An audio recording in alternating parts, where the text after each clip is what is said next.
It all started when Zyloth, my gelatinous, tentacled alien roommate, stumbled upon a human biology textbook I had left on the coffee table.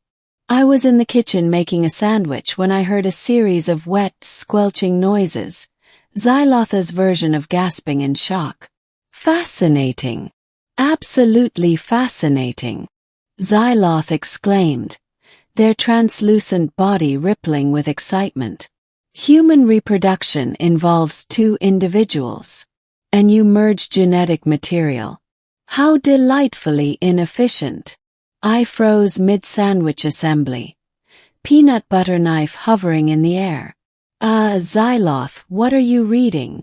Your educational text on human biology, they replied, holding up the book with one of their many tentacles. I must say the concept of romance, as a precursor to reproduction, is intriguing. On my homeworld, we simply release spores into the wind and hope for the best. But this is an art form. I sighed, knowing full well where this was going. Zyloth had a habit of becoming obsessed with human customs, often with hilariously disastrous results. Last week, they tried to experience human cuisine by blending spaghetti, chocolate syrup, and toothpaste into a smoothie. The less said about that, the better. Zyloth, I said cautiously, maybe we should put the book down and— No, they interrupted, their gelatinous form quivering with enthusiasm. I must understand this deeply human experience. I wish to participate in your reproductive rituals. I choked on my own saliva. Participate. Zyloth, that's not something you can just. But it was too late. Zyloth had already begun their research. Phase 1. Observation. Zyloth's first step was to observe human couples in their natural habitat. Unfortunately, their idea of subtle observation involved hovering outside coffee shop windows with a pair of binoculars made from repurposed kitchen utensils. When I found out, I dragged them home, apologizing profusely to the terrified barista. Zyloth, you can't just stalk people, I scolded. But how else am I to learn?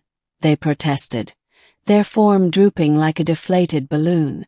Your species is so secretive about your mating rituals. I pinched the bridge of my nose. It's not stalking. Private. You need to respect boundaries. Zyloth blinked their large, pupilless eyes. Boundaries. The invisible lines humans draw around themselves.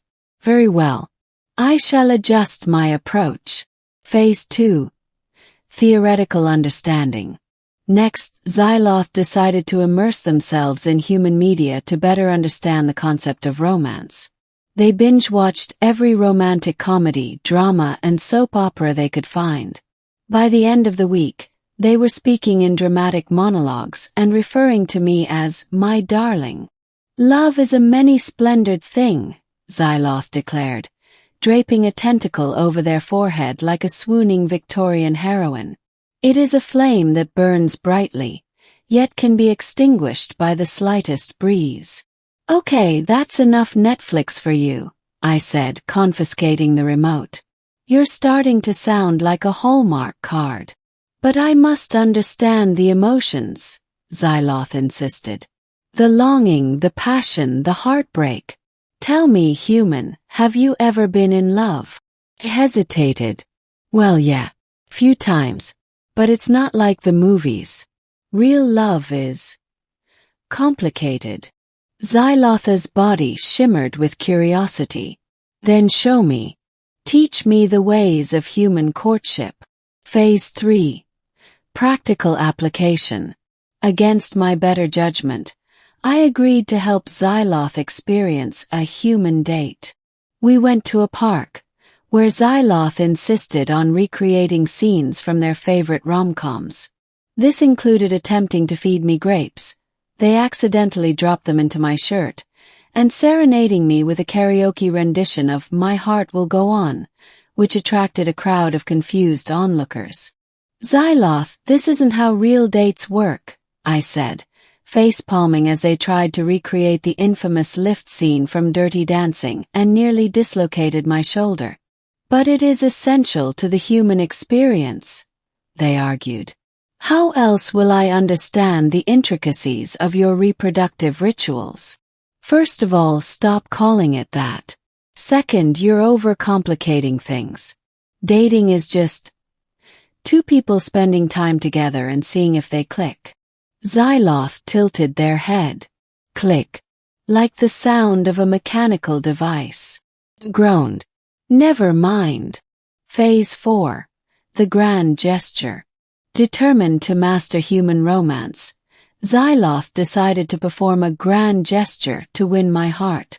Unfortunately, their idea of a grand gesture involved covering our apartment in glow-in-the-dark stickers shaped like hearts and playing a loop of whale songs at maximum volume. Behold! Zyloth announced, presenting their masterpiece. I have created an environment conducive to human mating. I stared at the chaos, my ears ringing from the whale songs.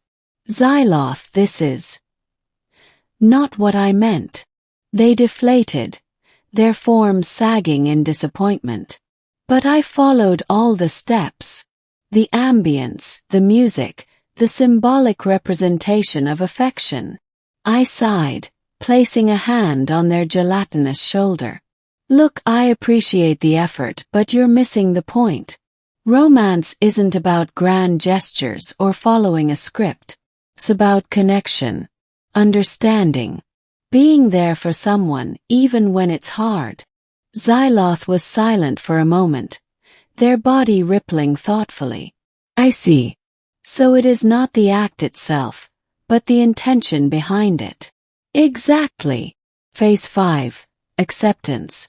In the end, Zyloth decided that human reproduction, and by extension human romance, was far more complex than they had initially thought. They returned the biology textbook to the coffee table, their tentacles drooping in defeat. Perhaps I shall never fully understand your ways, they said. But I admire your species for turning such a simple biological process into something so beautiful. Smiled. Thanks, Zyloth. That means a lot. They perked up slightly. Although I must say, my method of spore dispersal is far more efficient. I laughed. I'm sure it is.